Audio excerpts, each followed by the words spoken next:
آلک و اصحابک یا شفیعنا یوم الجزا۔ میرے پیارے آقا صلی اللہ تعالی علیہ وسلم کے پیارے دیوانوں، ہماری اور آپ کی جس عظیم بزم میں شرکت ہو رہی ہے، نکاح سے منسوب اس بزم کا تعلق ہے، اس کی نسبت نکاح سے ہے۔ میں نے قرآن مقدس کی آیت پڑھی ہے، اللہ فرماتا ہے وَخَلَقَ مِنْهَا زَوْجَهَا، اللہ نے اس ایک جان آدم سے اس کے جوڑے بنائے۔ سب سے پہلی تخلیق اللہ کی انسانی شکل میں حضرت آدم علیہ السلام ہے۔ فرمایا خَلَقَ مِنْهَا زَوْجَهَا، اللہ نے اس ایک جان آدم سے اس کے جوڑے بنائے۔ وَبَثَّ مِنْهُمَا رِجَالًا كَثِيرًا وَنِسَاءً، اور پھر اس جوڑے سے اللہ نے بہت سے مردوں کو اور عورتوں کو پھیلا دیے۔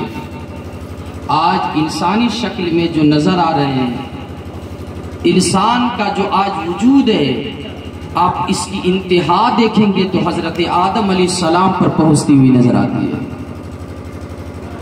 یہ دو جوڑے، ایک حضرت آدم علیہ السلام اور دوسری ماں حضرت حوا علیہ السلام، ان دونوں سے اللہ نے انسان کو وجود بخشا۔ اور اللہ کی عزت کی قسم، یہ انسانی وجود بھی ہوا تو نکاح کی برکت سے ہوا۔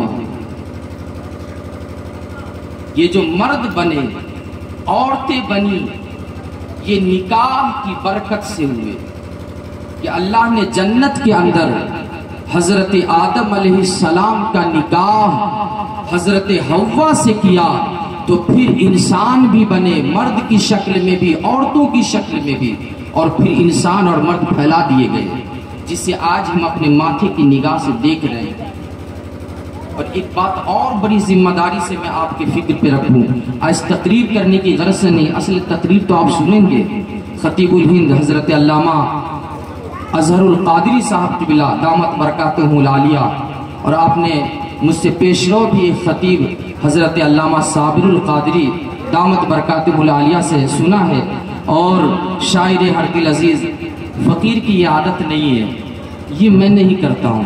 کیوں؟ میں جانتے ہیں کہ میں جمعہ کا خطیب ہوں، جمعہ کی تقریر کرتا ہوں، تو اس وقت یہ موقع ہی نہیں ملتے کہ یہ سب میں کام کروں، تو بہت سارے لوگ ناراض بھی ہو جاتے ہیں ہماری اس عمل سے، میں معذرت۔ میں یہ عرض کر رہا تھا کہ اللہ تعالیٰ نے حضرت آدم علیہ السلام کو پیدا کیا، اور پھر حضرت حوا کو روایتوں میں آتا ہے کہ جب حضرت آدم کو جنتی نیند آئے، یہ دنیاوی نیند جیسی نیند نہیں ہوتی، جنتی نیند، جنتی نیند آئے، تو آپ کے بائیں پسلی کو نکالا گیا اور پھر حضرت حوا کو اس سے ظاہر فرمایا گیا۔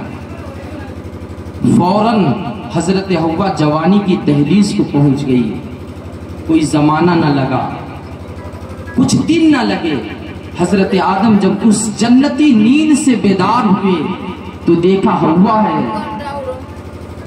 اللہ نے فرمایا آدم، میں نے تیری تسکین کے لیے حوا کو پیدا کیا ہے، لیکن ہاں حوا تیری تسکین کے لیے تو پیدا کی گئی ہے، لیکن جب تک حوا کا مہر ادا نہ کرو گے اس وقت تم حوا سے تسکین حاصل نہیں کر سکتے۔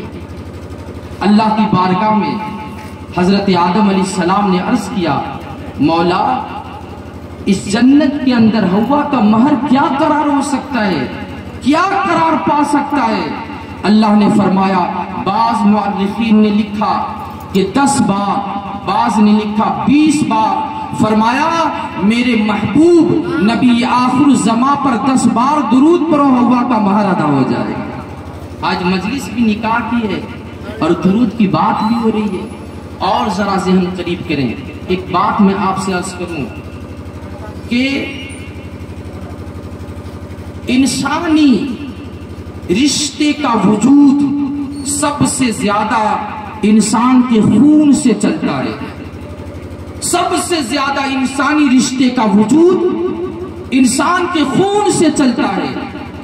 کہ انسان نے دنیا میں بیٹا پیدا کیا، بیٹیاں پیدا کی، تو پھر اس کا وجود بڑھا، اس کی نسلیں بڑھی۔ اللہ کی عزت کی قسم، نسل انسانی کے اندر جس قدر رشتہ داری خون سے بڑھی، اس کے بعد سب سے زیادہ جس سے رشتہ داری بڑھی، اس عظیم عبادت کو نکاح کہتے ہیں، اس عظیم عبادت کو نکاح کہتے ہیں۔ اب تک عزیزم ذیشان کسی کا داماد نہ بنا تھا، نکاح کے بعد وہ رشتہ ایسا بنا کہ وہ جو ساس ان کی بنی وہ ہمیشہ کے لیے حرمت مصاحبت کی بنیاد پر حرام ہو گئی۔ اب تک